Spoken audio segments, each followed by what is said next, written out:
28শে রমজান, জুমার তারিখ, জুমাবার। আল্লাহ পাক রব্বুল আলামিন আল্লাহর ঘরে উপস্থিত হওয়ার আমাদেরকে তৌফিক দিয়েছেন, আলহামদুলিল্লাহ।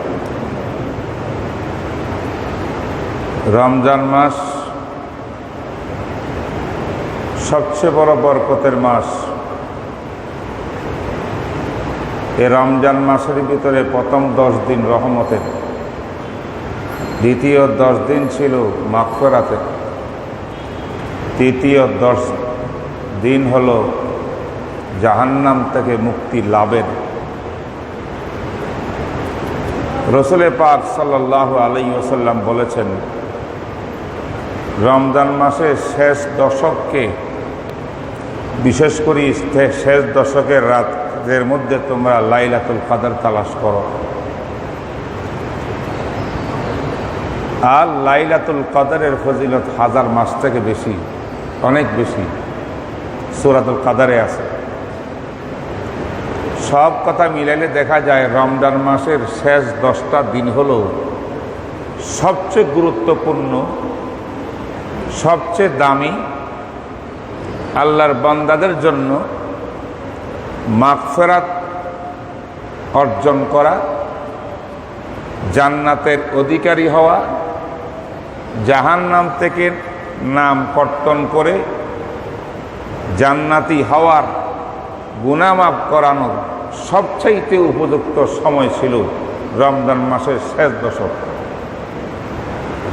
এর মধ্যে আবার শেষ দশকের বেজর রাত্রগুলো, সেই দিবসগুলোর আজকে 8 তারিখ, আগামীকাল 29, 9 তারিখ, মানে শেষ দশকের 9। আগামীকাল যদি সন্ধ্যায় চাঁদ দেখা যায় তাহলে আগামীকালে রোজা শেষ। দেখা না গেলে 30 পুরা করতে হবে, রোববারও রাখতে হবে। তাহলে রমজান মাস শেষ। রমজান এসেছিল লাআল্লাকুম তাত্তাকুন, আল্লাহর তাকওয়া অর্জন করার জন্যে। ও নবীর উম্মত, আমার মুসলমান বন্ধুরা, প্রত্যেকে আজকের এই দিবসে, আখেরি জুমাবারে 1 বৎসর পর্যন্ত আর রমজানের জুমা আমরা পাচ্ছি না। আজকে রমজান মাসের শেষ জুমা, অত্যন্ত বরকতপূর্ণ জুমা, গুরুত্বপূর্ণ জুমা। আর ভাগ্যে কুলাবে না 1 বছরের মধ্যে। কি চাচ্ছি আমরা এই জুমাতে? প্রত্যেকে নিজের হিসাব কষে দেখুন, রমজান মাস তো প্রায় চলে গেল, আমি তাকওয়া অর্জন করতে পারলাম কিনা? যে তাকওয়া অর্জন করার জন্য আল্লাহ পাক সিয়াম দিলেন, সে তাকওয়া কি? অন্তরে আল্লাহর এমন একটি ভয়, যেই ভয়ে আল্লাহর কথা অমান্য করা যায় না, আর যেই ভয়ের কারণে আল্লাহর কথা, বিধানগুলো পালন করতে বাধ্য হয়। আল্লাহর নাফরমানি তো করা যায় না আল্লাহর ভয়ে, আবার আল্লাহর কাজগুলো ছাড়াও যায় না আল্লাহর ভয়ে। আল্লাহর মহাব্বতে আল্লাহর বন্দেগী করা, আল্লাহর ভয়ে গুনাহ ছাড়া, গুনাহ ছাড়া তাকওয়া। আর গুনাহ ছাড়লে দিল কলব যখন পরিষ্কার হবে, তাকওয়ার হবে, তখন আল্লাহর বিধান সব কিছু সে পালন করবে, পুরা জীবনটাই আল্লাহর বিধান অনুযায়ী চালাবে সে। এটার নাম তাকওয়া। এই তাকওয়ার জন্য কিন্তু শাহরে রমাদান।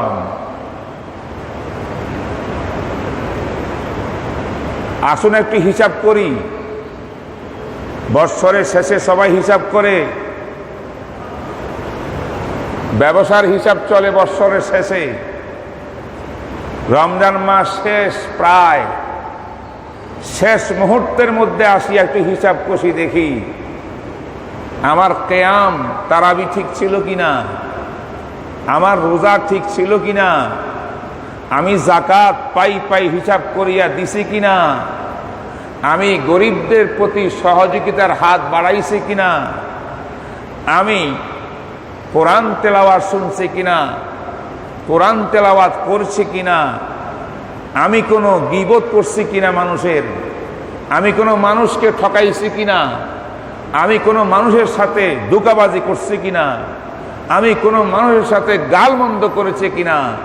যদি করে থাকি আমার রোজা মাকরুহ হয়ে গেছে, নষ্ট হয়ে গেছে। এইগুলা হিসাব করার টাইম, হিসাব করি যে দেখি অনেক ত্রুটি আমার মধ্যে রয়ে গেছে। এখনো 28 তারিখও আমার ত্রুটি শেষ হয় নাই। একটা দিন আছে, 2টা দিন আছে, যেই কোনো মুহূর্তে আল্লাহর দরবারে দণ্ডমান হইয়া গুনাহ মাফ চাই, আল্লাহুম্মা ইন্নাকা আফুবুন তুহিব্বুল আফওয়া ফাফু আন্নি। যদি আল্লাহ পাক আজকে রাত্রে আমার গুনাহ মাফ করে দেন, জুমার নামাজের পর পর আমাদের গুনাহ মাফ করে দেন, জুমার মধ্যেই আমাদের গুনাহ মাফ করে দেন, তাহলে আমরা কামিয়াব আর বিজয়ী।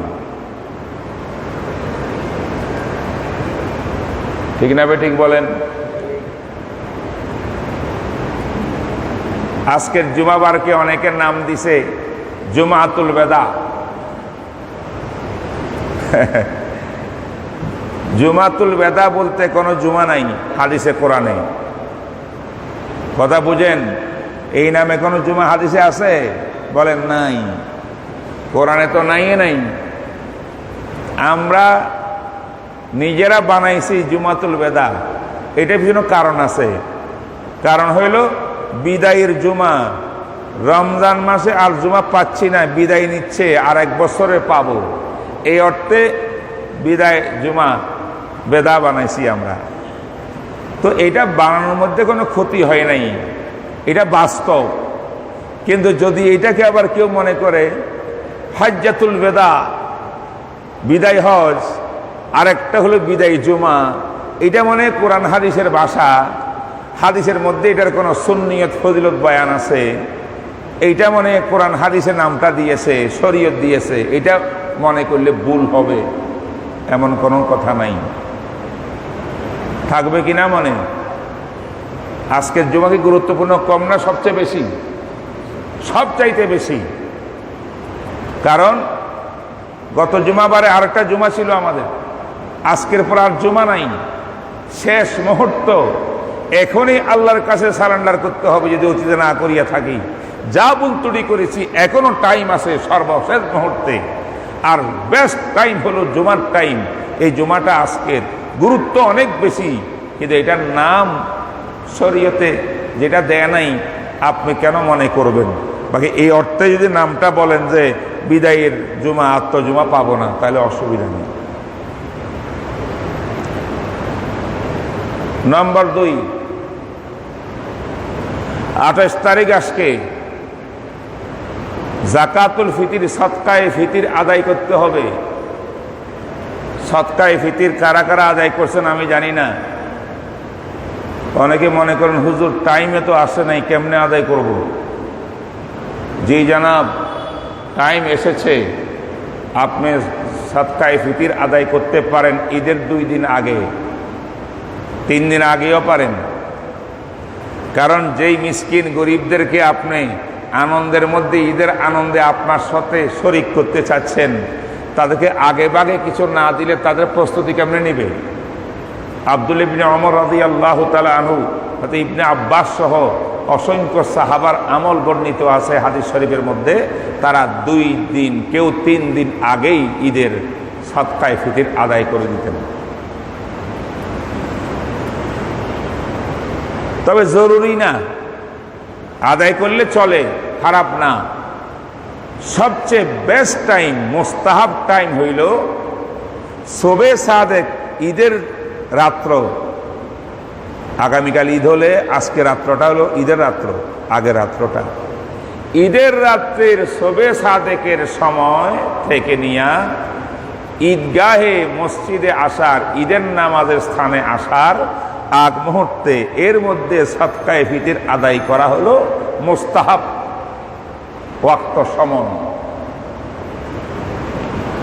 কারণ শবে সাদেকের সময় আমার পরিবারে যারা আছে দুনিয়াতে এদের প্রত্যেকের উপরে কিন্তু সদকায়ে ফিতর ওয়াজিব আমি আদায় করতে হবে। তাদের কাছে টাকা থাকলে তারা আদায় করবে।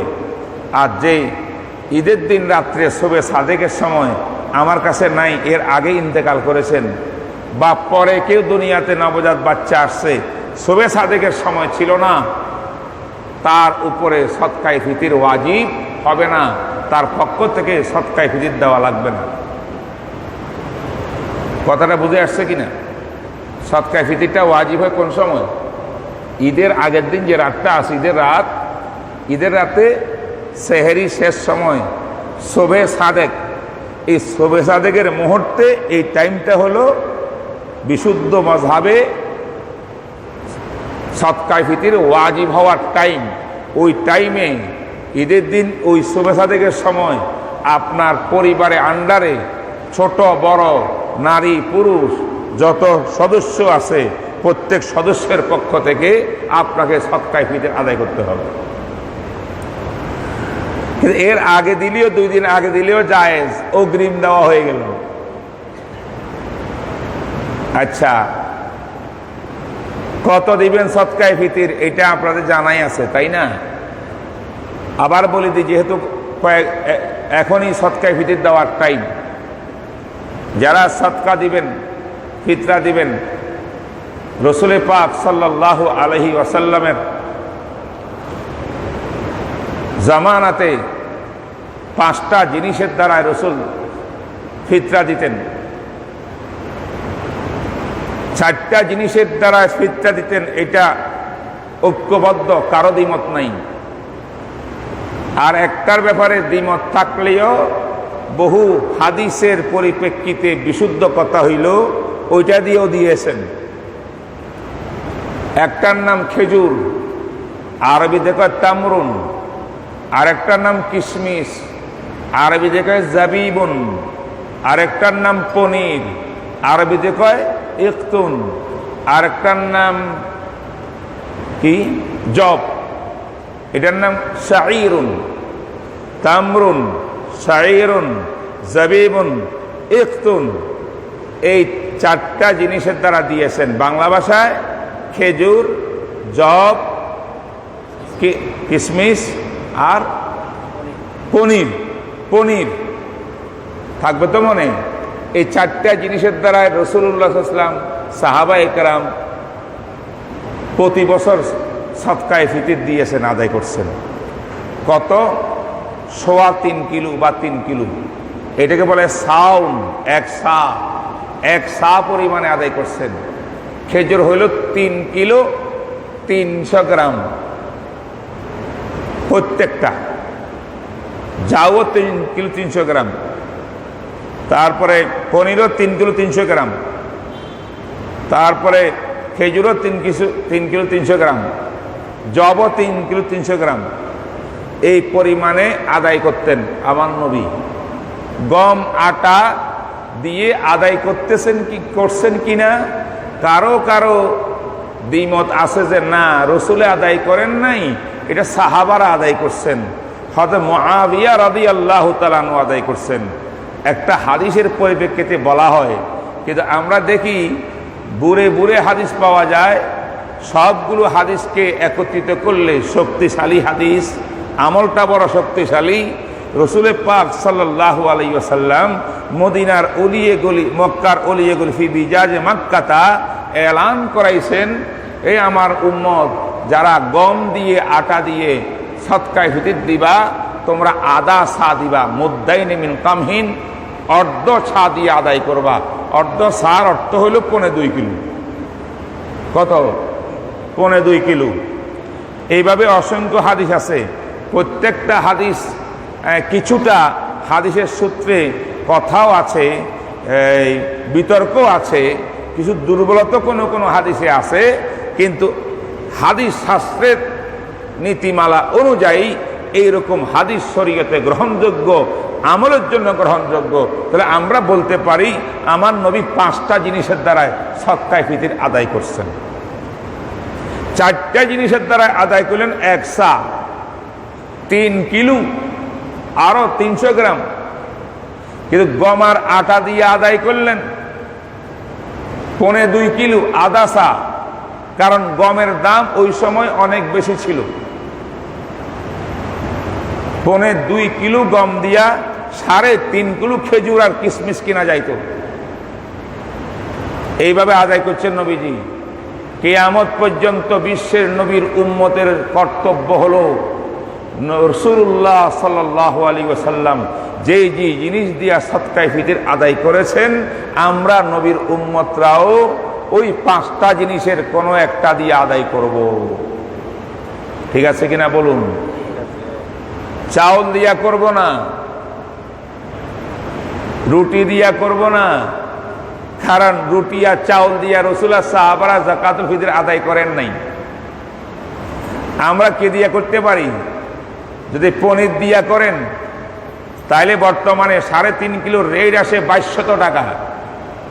প্রত্যেক সদস্যের উপরে 2200 টাকা করে সাদকাতুল ফিতর আদায় করবেন। যাদেরকে আল্লাহ সামর্থ্য দিছে, ধনী মানুষ, শিল্পপতি, তাদের জন্য এই মাসলা, তারা 2200 টাকা করে দেওয়া দরকার। আবার একটু কম দিতে চাইলে আপনার জন্য অবকাশ আছে, সেটা হলো ভালো খেজুর। 500 টাকা করে মিডিয়াম খেজুর পাওয়া যায়, মধ্যম খেজুর। 3.5 কিলো খেজুরের দাম দেখেছি প্রায় 1750 টাকা বা 1700 টাকা। তো যারা খেজুরের দাম হিসাবে দিবেন 1700 টাকা দিবেন পার হেড। আর যারা কিশমিশের দ্বারা দিতে চান, এটা একটু দাম সামান্য কম আছে খেজুরের তুলনায়, 400 450 টাকা করে। দেখা যায় সেখানে 1500 টাকা আপনি দিলে পার হেড, তাহলে আপনার কিশমিশ অনুযায়ী আপনার সদকায়ে ফিতর আদায় হয়ে যায়। আরেকটা সস্তা মাল আছে জব। জব হইল 80 টাকা করে। 3.5 কিলো আমরা হিসাব করে দেখেছি 270 টাকা, 270 টাকা হয়। আর সবচেয়ে কম হইল আটা গম দিয়া। এটার দ্বারা যদি আপনি 40 টাকাও ভালো লাল আটা, ফিউর আটার দাম ধরেন, 1.25 কিলোর দাম 70 টাকার কম আসে। তাই এটাকে 70 টাকা আমরা ঘোষণা করেছি। তাহলে 70 টাকা করে আদায় করতে পারবেন ন্যূনতম। এর নিচে আদায় করলে হবেই না, গুনাহ হবে। কিন্তু এর উপরেরটা স্কেলটা ধরতে কোনো গুনাহ নাই, সওয়াব। যত উপরে যাবেন তত সওয়াব, যত উপরে যাবেন তত সওয়াব। ন্যূনতম কমপক্ষে কত বলেন? বলেন কমপক্ষে কত? 70 টাকা। এটা কোন হিসাবে? আটা গম হিসাবে। যদি আপনি জব হিসাবে 270 দেন, ফার্স্ট ক্লাস, আরো ভালো না? বলেন না একটু ভালো কিনা? পারেন, কোনো সমস্যা নাই। সেই ক্ষেত্রে কিন্তু 1.25 কিলো না, 3.5 কিলো করতে হবে।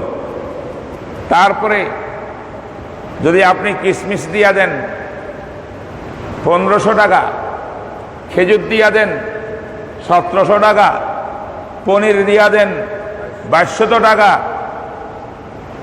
আল্লাহ পাক যারা সদকায়ে ফিতর দান আদায় করবে তাদের মধ্যে বিভিন্ন স্তর রাখছে, কারো টাকা বেশি, কারো কম। এই জন্য আল্লাহ পাক সূরত 5টা বানাই দিছে। যে কোনো একটা সূরতে যে কোনোভাবে আপনি আদায় করবেন, আদায় হবে। কিন্তু 70 টাকার কমে যদি আদায় করা হয়, সদকায়ে ফিতর আদায় হবে না। সদকায়ে ফিতর আদায় করা ওয়াজিব। 3 মাযহাবে সদকায়ে ফিতর আদায় করা ফরজ। আল্লাহ আমাদের সবাইকে তৌফিক দান করুন।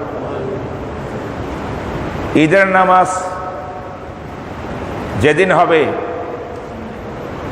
ঈদের নামাজের ক্ষেত্রে কথা হলো, আমরা ঈদের নামাজ সরকারের পক্ষ থেকে অনেক লড়াই করিয়া আমরা মসজিদ খোলাইছি, যার কারণে আজকে আপনার মসজিদের মধ্যে নামাজ পড়তে পারতেছেন। আলহামদুলিল্লাহ বলবেন। এত সাবধানতা ঠিক না যে মসজিদ খোলার পরেও সে মসজিদে আসতে পারে, ভয়ে আসে না করোনা ভাইরাসে আক্রমণ করবে। তোমার জন্য মসজিদ হইল করোনা ভাইরাসের আক্রান্তের জায়গা। মাছের বাজারে 3 ঘন্টা থাকো, ব্যাংকের মধ্যে 3 ঘন্টা দাঁড়াই থাকো, গার্মেন্টস খোলা, ঈদের বাজারের কোনো অভাব নাই। দেখেন কত গ্যাদারিং, সেখানে গেলে ভাইরাস আসবে না, মসজিদে গেলে আসবে না। হে মুসলমান, ইমান ঠিক করো। সাবধানতা গ্রহণ করা জরুরি, ডিস্টেন্স রক্ষা করা জরুরি, মাস্ক পরা জরুরি।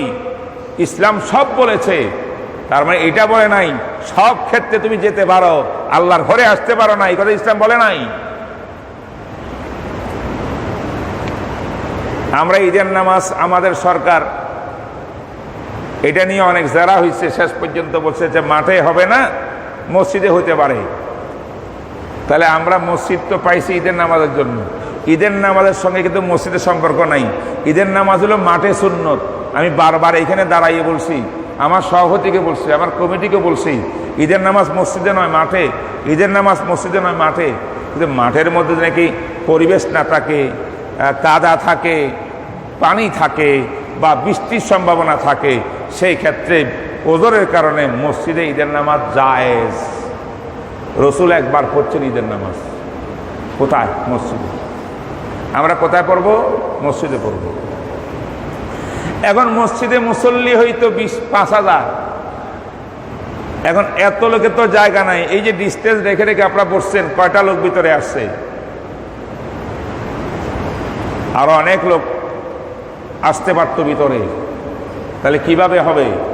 এই জন্য এটার উত্তর হইল একাধিক জামাত করেন, একটা 7টায়, একটা 8টায়, একটা 9টায়, একটা 10টায়, একটা 11টায় করেন, তবুও মসজিদে সমন্বিত বসিয়া সব মুসলমান ভাইদেরকে নিয়ে ঈদ করুন। ঈদ আর জুমা আল্লাহ পাক দিয়েছেন মুসলমানদের শোডাউনের জন্য। এটা ঘরে ঘরে বসে বসে একা একা জিকির করার জন্য, নামাজ পড়ার জন্য ঈদের নামাজ নয়। কথা বুঝতে পেরেছেন? এমন করোনা ভাইরাস যখন ছিল না, তখন আমাদের এই মসজিদের 2টা ঈদের নামাজ হইতো কিনা বলেন? প্রতি বছর 2টা হইতো কিনা? এই বছর 4টে হলে কোনো আপত্তি আছে? কোনো আপত্তি নাই। যেখানে 2টা হইতো সেখানে 4টা হোক, যেখানে 1টা হইতো সেখানে 2টা হোক, যেখানে 3টা হইতো 6টা হোক, তবু আল্লাহর বান্দারা ঘরে ঘরে নয়, বাসায় বাসায় নয়, ঈদের নামাজ ঈদের নামাজের মতো মসজিদে গিয়া পড়ো, এটাই শরীয়তের ফতোয়া। কিন্তু মানুষ ভয়ে আসে না, তো আমি ঘরে পড়বো। এই জন্য আমাদের মসজিদে 3টার দরকার হয় না, জামাত 2টা। কয়টা? আগে 2টা। এমন পরিস্থিতির মধ্যে 2টা ঘটনা কি, বাকি লোকগুলা কই গেছে? এরা ঘরে আসে না। এরা মনে করে ঘরের থেকে পা বাড়াইলে আজরাইল ঢুকবে সেখানে। এত ভয়, করুণার এত ভয়। আল্লাহর ভয় যদি আমার দিলের মধ্যে থাকতো, তাহলে আমি কিন্তু পাক্কা মুমিন হয়ে যেতে পারি, সব সমস্যার সমাধান ছিল। একটা জামাত হবে আমাদের এই মসজিদে ইনশাআল্লাহ, প্রথম জামাত 8টা 30-এ, আর একটা জামাত হবে 9টা 30-এ, 8:30, 9:30, 2টা জামাত। এরকম আগেও হইতো, নতুন কোনো এলান আমাদের মসজিদের জন্য হয় নাই। কারণ আমাদের এই মসজিদের ভিতরে শিক্ষিত সমাজ বেশি, আধুনিক শিক্ষিত বেশি, বড় লোক বেশি, বিজনেসম্যান বেশি। তারা অনেক সেফে থাকতে চায়, তাদের জীবনের লাইফের একটা দাম আছে। এই তারা মসজিদে আসবে না, কম আসবে। যাদেরকে আল্লাহ পাঠায় দিয়েছেন, আল্লাহ তাদেরকে কবুল করে নেন সবাইকে। ঠিক আছে কথা? আল্লাহ কবুল করেন। যাকাত যারা দেন নাই, আর একদিন বাকি ভাই, আরেকদিন বাকি। রমজান মাসে যাকাত দেন কেন? 1/70 পাওয়ার জন্য, ঠিক না বেঠিক কোন? তাইলে যারা হিসাব করে ফেলেছেন, দেন নাই, দিয়া দেন, এই মাসে দিয়া দেন, এই মাসে দিয়া দেন, মেহরবানি করে। রমজানের পরে রাখবেন না। যাকাত কাকে দিবেন? গুরুত্বপূর্ণ কথা বলছি, কাকে দিবেন? আল্লাহর ওয়াস্তে। এই আমার কথা শুনেন, বিশ্ববাসীর জন্য বলতে চাই, সারা বাংলার মুসলমানদের জন্য বলতে চাই, যাকাতের টাকা এমন কোন সংস্থায় দেওয়া জায়েজ নাই যেই সংস্থায় টাকাগুলো কোন গরিবকে মালিক বানাবে না, তারা ভিন্ন খাতে খরচ করবে, এমন কোন সংস্থাকে যাকাত দিলে 1 পয়সাও যাকাত আদায় হবে না।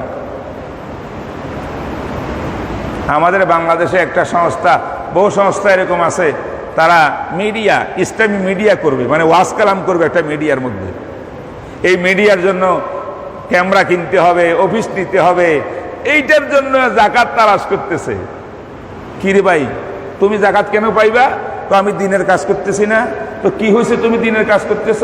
তো দিনের কাজ করলে তো ফি সাবিলিল্লাহর মধ্যে অন্তর্ভুক্ত হবে। জিহাদের ময়দানে ফি সাবিলিল্লাহ, আমরাও জিহাদের ময়দানে আছি, দাওয়াতের তাবলীগের কাজ করি, এই জন্য আমরা জাকাত খাইতে পারি। বিলকুল জায়েজ নাই। কেন? হানাফি মাযহাবে জাকাত আদায় হওয়ার জন্য অবশ্যই আপনার এই টাকা গরিব মিসকিনের হাতে যেতে হবে, গরিব মিসকিন তার মালিক হইতে হবে। আপনার এই সংস্থার দিলে কোনো গরিব মিসকিনের মালিক হবে না। নইলে বাকি মাযহাবরা কি বলছে? বাকি মাযহাবের হাম্বলি মাযহাব, শাফি মাযহাব, মালিকি মাযহাব, এই তিন ইমাম বলেছেন, কি বলছেন? যে গরিব ছাড়া দুই স্তরের লোক দনিয়ে জাকাত খাইতে পারে। এক স্তর হইল ওই যুগে ইসলামী রাষ্ট্র প্রধানের পক্ষ থেকে জাকাত উসুল করার জন্য কর্মকর্তাদের পাঠাইতো, এদিকে আমেলিন বলা হয়। এই জাকাত যারা আদায় করে জনগণ থেকে সরকারি জাকাত, এই আমেলিন এরা ধনী হইলেও এদেরকে জাকাত দেওয়া যাবে, এক নম্বর। দুই নম্বর মুজাহিদ, যে নাকি রণক্ষেত্রে কাফেরদের বিরুদ্ধে জেহাদ করতেছে ইসলামের ঝান্ডা উড্ডীন করার জন্যে, সেই মুজাহিদের অস্ত্র শস্ত্র কেনার জন্য, পোশাক কেনার জন্য সে ধনী হইলেও তাকে জাকাত দেওয়া যাবে। এটা তিন মাযহাবের কথা, শাফি মাযহাব, মালিকি মাযহাব, হাম্বলি মাযহাবের কথা। আর হানাফি মাযহাবে আমেলিন, যারা জাকাত উসুলকারী, তারা ছাড়া আর কোনো ধনীকে জাকাত দেওয়া যাবে না, গরিবকে দিতে হবে, এটা মালিক বানাই দিতে হবে। তাহলে কোন মাযহাবেই দেখা যায় আপনার মতো দাওয়াতি সংস্থার জন্য জাকাত জায়েজ বলে নাই। কথাটা বোঝেন নাই? আপনার দাওয়াতি সংস্থার জন্য জাকাত কেউ জায়েজ বলে নাই, শাফি হিসাবে বলে নাই, মালিক হিসাবে বলে নাই, হাম্বলি হিসাবে বলে নাই।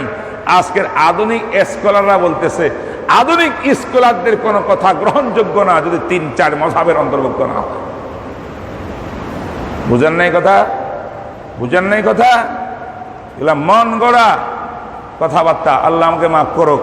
ভাই, আমি মুসল্লিয়ানে কেরাম, আমার বয়স আপনাদের সঙ্গে প্রায় 18 বছরের কম হয় নাই, আরো বেশি হইতে পারে, আমার হিসাব নাই। প্রতি বছর রমজানে আমার মনে নাই, আজকে 20 বছরের ভিতরে আমি তো বাংলাদেশে কোনোদিন ঈদ উল ফিতর করি নাই। প্রতি বছর বায়তুল্লাহ শরীফে ছিলাম, প্রতি বছর আল্লাহ পাক নিতেন। এই বছরের লকডাউনের কারণে কোথাও যাওয়া হয় নাই, ওমরা হয় নাই, এতেকাফ হয় নাই, কিছুই হয় নাই, ঘরে বসা। আমার যেই অফিসে আমি বসি, যেই মাদ্রাসাটা, আমার মাথায় বহু আছে। একটা এখানে ঢাকা কুড়িল বিশ্ব রোড, এই মাদ্রাসাটা গবেষণামূলক সেন্টার। এখানে আমার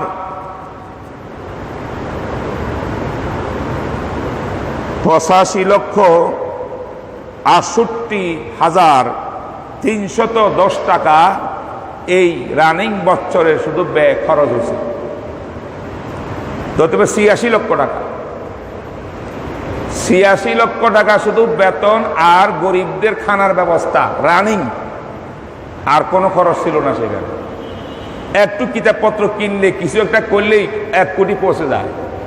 তার ভিতরে আমি বর্তমানে বিগত বছর সহ সব মিলাইয়া 35,75,191 টাকা আমি ঋণই আছি। ঋণ ফান্ড নাই, খরচ হয়ে গেছে, টাকা নাই।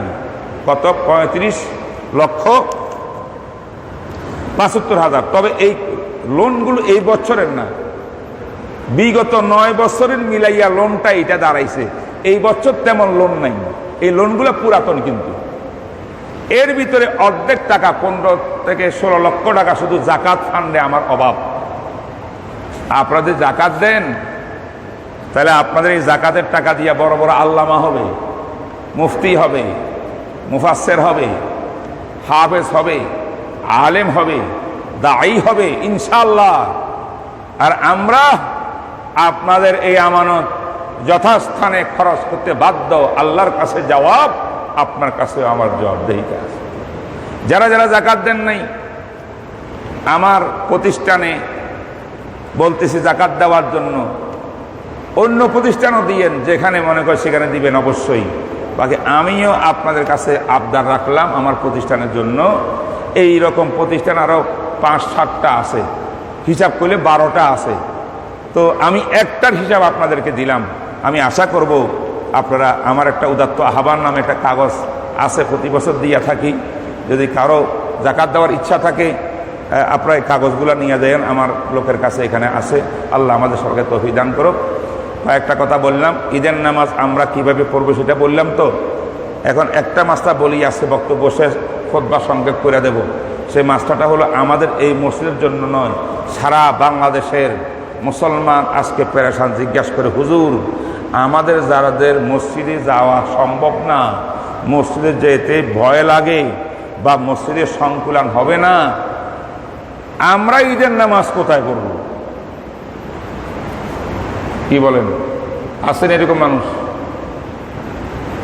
এদের জন্য শরীয়তের মাসলা হলো, আপনি যে এরিয়াতে থাকেন, বিল্ডিংয়ে থাকেন, আবাসিক টাওয়ার বিল্ডিং যদি হয়, 10-20টা 40টা ফ্যামিলি একসঙ্গে একটা টাওয়ারে থাকে, অথবা একজন মালিক বিল্ডিংয়ের 6তলা 7তলা বিল্ডিং, সেখানে ভাড়াটিয়া আছে প্রত্যেক ফ্লোরে ফ্লোরে, আপনিও থাকেন, সবাই মিলে গ্যারেজের ভিতরে আন্ডারগ্রাউন্ড বা ছাদের উপরে বা নামাজের কোনো বিশেষ স্থানে বা খোলামেলা একটা রুম নিয়ে সবার অংশগ্রহণ সাপেক্ষে ঈদের নামাজ আপনার বিল্ডিংও হইতে পারে। বুঝছেন কথাটা? কিন্তু আপনার ঘরে ঈদের নামাজ হবে না। আপনার সদস্য 5 জন, মহিলা আছে 3 জন, 8 জন, আপনার দরজা বন্ধ করি আপনার হল রুমের ভিতরে, ডাইনিং রুমের ভিতরে দাঁড়ায় গেছেন, আল্লাহ আকবার, ঈদের নামাজ হইতেছে। এইটা ঈদের নামাজ না, ফ্যামিলিগতভাবে ঈদের নামাজ হয় না, এইটা ব্যক্তিগত জিনিস না, এটা সমষ্টিগত। নবীর উম্মত মুসলমানদেরকে মিলাইতে হবে আপনার সাথে। তাই যদি আপনার বিল্ডিংয়ে সবাই মিলে যায়, আসুক না আসুক, সবাই আসার আহ্বান থাকে, তাইলে আপনার ইনশাআল্লাহ করতে পারেন, অনুমতি আছে, করতে পারেন, অনুমতি আছে। সবচেয়ে বেস্ট হইল মাঠে, পার্কে, খালি মাঠে, মসজিদে, প্রয়োজনে একাধিক জমাতে পড়া। এটা হলো আমাদের বাংলাদেশের জন্য মাসলা। আল্লাহ পাক আমাদের সরকার তৌফিক দান করুক। ওয়া মা আলাইনা ইল্লাল বালাগ। দোয়া চাই সকল থেকে, ইনশাআল্লাহ ঈদের নামাজে আসবেন তো? ইনশাআল্লাহ আসবেন তো? যাক, ইনশাআল্লাহ। আর আমরা এই আজকের রাতটা, কালকের রাতটা, এই 2 রাত তওবা করবো আল্লাহর কাছে, কান্নাকাটি করব। যা যা কিছু আমাদের ত্রুটি রয়ে গেছে এইগুলো আমরা কি পূরণ করব। রাসূলুল্লাহ সাল্লাল্লাহু আলাইহি ওয়াসাল্লাম এই মিম্বরে দাঁড়াইয়া 3 বার আমিন বলছিলেন। হাদিসটা অনেকবার আপনাকে শুনছেন। হ্যাঁ, জিবরাইল বদদোয়া করছেন, রাসূল আমিন বলছেন। বদদোয়া কি? যেই নবীর উম্মত রমজান মাস পাইল, কিন্তু রমজান মাস পেয়েও সে গুনাহ মাফ করতে পারল না, সে ধ্বংস হোক, এই বদদোয়া করছে জিবরাইল আলাইহিস সালাতু ওয়াস সালাম। আমার নবী বলেছেন আমিন, আল্লাহ তুমি কবুল করো। আল্লাহ পাক যেন আমাদেরকে এই অবস্থায় না রাখে। জিবরাইল আর নবীর বদদোয়াওয়ালা উম্মত যেন আমরা না হই। আমরা এই রমজান মাসেই গুনাহ মাফ করাবার জন্য বাকি টাইমটা আমরা মুহূর্তের মধ্যে চেষ্টা করব। ওয়া মা তাওফীক ইল্লা বিল্লাহ ওয়া আখিরু দাওয়ানা আলহামদুলিল্লাহি রাব্বিল আলামিন।